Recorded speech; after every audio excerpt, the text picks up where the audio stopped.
All right. Good morning, PT on Ice Daily Show. My name is Jessica Gingrich, and I am one of the TAs for the Pregnancy and Postpartum Division. So, today we are going to talk about how to strengthen the pelvic floor and what that can look like in a lot of different ways. But before we dive into that, I want to talk about our courses coming up. Our next online clinical management of the fitness athlete pregnant and postpartum cohort begins September 20th. And the next live course is going to be September 24th in Henderson, Tennessee. So if that is something you've been looking to get into on your list for a while, go ahead and sign up at ptonice.com. All right, so on to strengthening the pelvic floor. So when we think about pelvic floor strength, we often think about Kegels. You pee in your pants, you get Kegels. You have babies, you get Kegels. You have a vulva, you get Kegels. It's kind of like the classic Oprah Winfrey, you get a car, you get a car, you get a car moment, if we remember that. If you have pelvic floor symptoms and a vagina, you get the pamphlet that does the poor job at explaining how to do Kegels. This has now shifted into thinking that Kegels are bad and are the sole reason why pelvic floor issues exist. If you scroll through Instagram, you'll see a lot of posts that say just stop doing Kegels in like bright red words. Typically, people kind of slow down a little bit. You know, whoever designed this is something that, it's catchy for a reason. So, but no one ever really takes the time to read the caption because the caption's usually pretty long. So then all you see is stop doing Kegels. I think the mistake that's made there is that people stop, they don't read the caption, so they don't see why and how that could possibly apply to them. So now you have Mary. Let's take Mary for example. And she just sees that Kegels are bad without any real information or understanding that her pelvic floor symptoms are unique to her and require an exam to see if in fact she does or does not need Kegels. Kegels aren't bad. They are not the enemy. Kegels allow us to feel where our pelvic floor is in space. They help to bring attention to the anterior, middle, and posterior portions of the pelvic floor. They increase coordination and blood flow, and in some people will initiate strength and hypertrophy. The problem lies in the provider who leaves Mary on the table throughout her plan of care. The provider who may be uncomfortable with the barbell, who thinks maybe certain movements are dangerous, like some daily activities like deadlifting and squatting. So now Mary's symptoms have improved slightly. So she's been on the table, she's been doing bridges and clamshells and Kegels, and now her symptoms are a little bit better.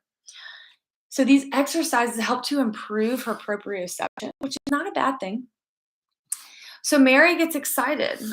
She's able to back squat her 65%. It goes up easy without any leakage that she had in the past. That 2 weeks, or the amount of leakage that she had 2 weeks ago, and then wondering if people could smell urine on her. So that was really exciting for her. So now she's feeling confident. So she puts 80% on the bar for an intended 3-rep max. And then boom, she leaks.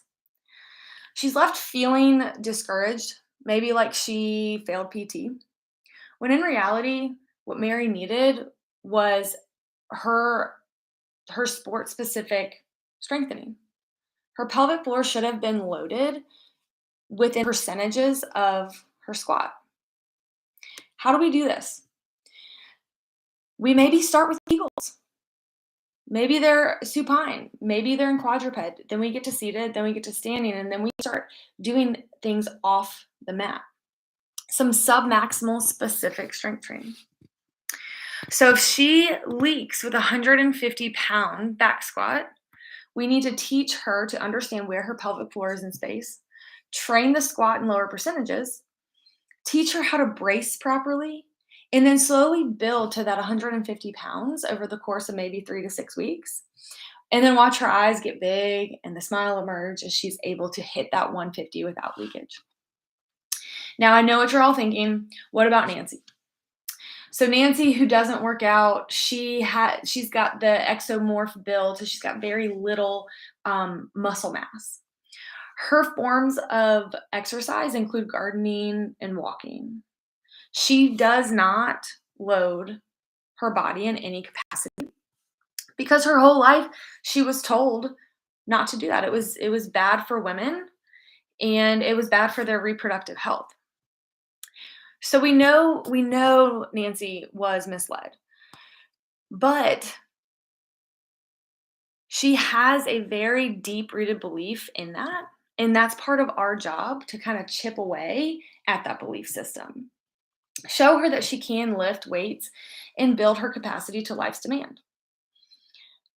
But maybe we start with Kegels with her. So same scenario, maybe we start there. Nancy is globally weak, and therefore Kegels will likely start to get her stronger. As she gets stronger in her pelvic floor, maybe we add that with it to a squat.